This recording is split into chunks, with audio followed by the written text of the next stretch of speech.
Hi, Tyler. I got your email and you said that you can't see your grade or any of the comments for the persuasive paper. So what I am right now is I am logged in as you. I want to show you what it looks like on my end when I log in as you. And if it looks different for you in any way, I think there might be a tech issue. But let's just see if we can figure this out. So here I am. I'm logged in as you.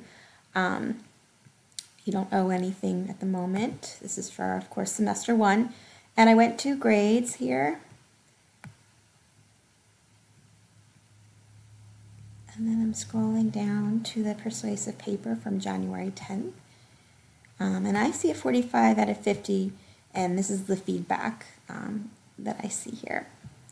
So if you're not seeing that, or if you're having any trouble getting into the course, please call tech support because I'm not totally sure what's going on your end. I hope that's helpful in some way.